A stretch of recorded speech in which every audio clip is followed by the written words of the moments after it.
effet, bonjour à tous. Et vous publiez donc, comme le disait Thierry, l'Élysée selon Hollande. Vous n'êtes pas n'importe qui puisque vous êtes le correspondant de l'AFP à l'Élysée. Ça veut dire que vous êtes, au sens géographique du terme, le journaliste le plus proche du chef de l'État. Vous suivez ses déplacements. Votre bureau donne sur la cour de l'Élysée. On dit que François Hollande est souvent lui-même très proche des journalistes. Il y a une sorte de collusion entre lui et le monde des médias. Est-ce que c'est une réalité ? Alors, c'est certainement pas une réalité.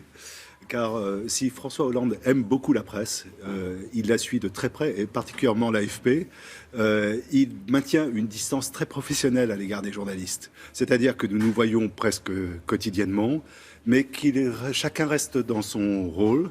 Il n'y a pas d'intimité, il n'y a pas de... finalement d'amitié qui pourrait se nouer au fil du temps entre le président et les journalistes qui le suivent. Une relation que je qualifierais de professionnelle, très professionnelle. On se voit, on se côtoie.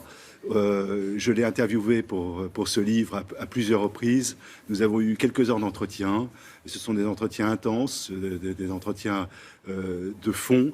Et non, vous verrez, dans le making-of, ce livre présente un peu le making-of, en fait, de cette présidence. C'est-à-dire les coulisses, la façon aussi oui, dont vous allez chercher l'information. On s'aperçoit que ce n'est pas toujours évident. Vous racontez notamment un épisode devenu maintenant célèbre. C'est le moment où, pour la première fois, le président a lié son avenir politique à la baisse du chômage, à l'inversion, cette fameuse inversion de la courbe. Eh bien, ce n'était pas si évident et c'était presque passé inaperçu. Oui, il faut aller chercher l'information avec les dents parfois. Et là, c'était un déjeuner chez Michelin à Clermont-Ferrand. En 2014. En 2014, le président s'exprime répond à des syndicalistes pendant ce déjeuner, et l'un d'eux l'interroge sur le chômage. Que ferez-vous si le chômage continue d'augmenter? Et c'est là qu'il répond, eh bien, si le chômage continue d'augmenter, eh bien, je ne pourrai pas me représenter, et si je me représente, de toute façon, je ne serai pas élu. Alors j'entends ça dans le fond de la salle, d'une oreille, et je dois vérifier. Alors je vérifie d'abord avec Montebourg, et puis je demande... Arnaud Montebourg, qui était à l'époque donc ministre du redressement industriel, comme on disait. Absolument, mais comme je n'étais pas absolument sûr de la phrase que je croyais avoir entendue, je finis par demander à Hollande lui-même, et il confirme. Ça veut dire qu'il assume, oui.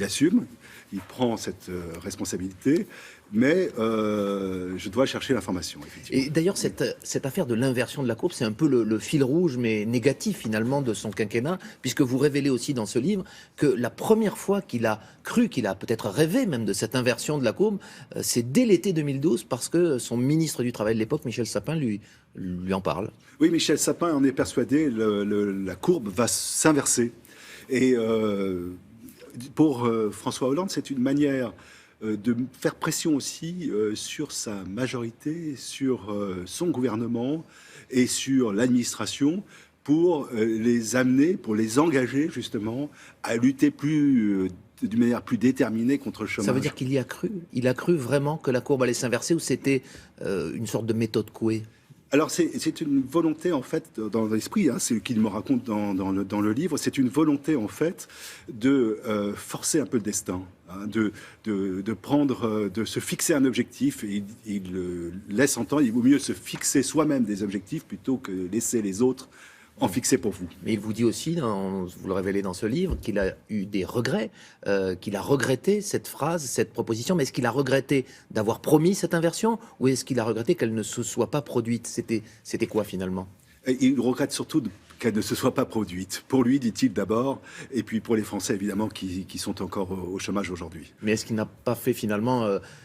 Est-ce qu'il n'a pas cru à sa fameuse baraka, pensant que, comme vous le dites, en forçant le destin, les événements allaient suivre son intention? Est-ce que ça n'a pas été un choix un petit peu hasardeux qu'il regrettait aussi? C'est toujours chez lui, il a toujours, je pense, la conviction que la volonté l'emporte sur tout.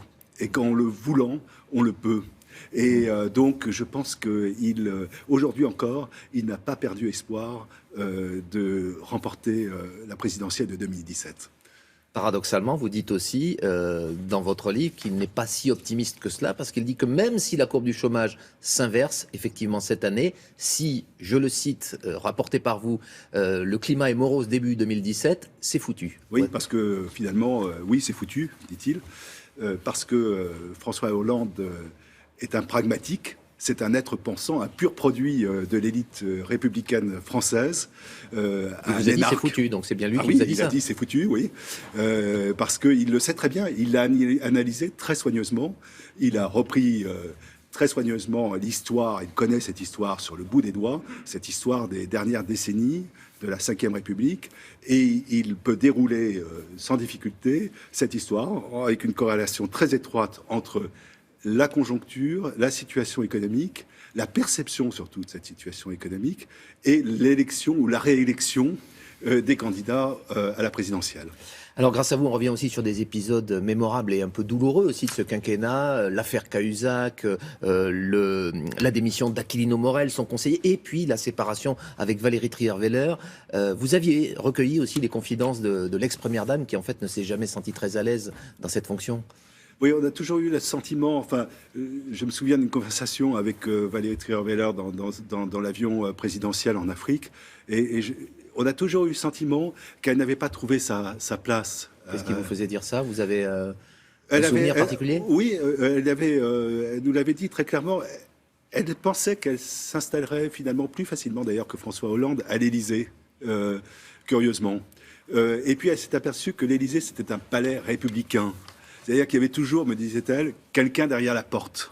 Et c'est embarrassant, je pense, dans la vie quotidienne.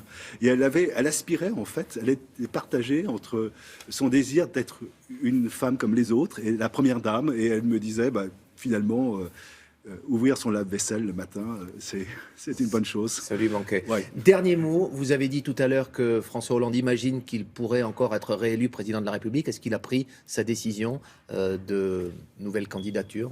Alors, il est très difficile en quelques mots. Oui, il est très difficile de lire dans les pensées de quiconque, et en particulier du président. Oui. Mais une chose est certaine, il a tenu, il y a 2 jours, une sorte de meeting. Et là, on a eu le sentiment qu'il était rentré en pré-campagne. D'ailleurs, sa gestuelle le disait pour lui, hein, les gestes de la main. Donc pour vous, ça ne fait pas vraiment de doute. Pas vraiment. Merci beaucoup Hervé Asquin. Je rappelle donc la parution le 11 mai prochain de votre livre « L'Élysée selon Hollande » aux éditions de l'Archipel. C'est très intéressant. Merci encore, très bonne journée. C'est à vous Thierry. Merci beaucoup messieurs, bonne journée. Dans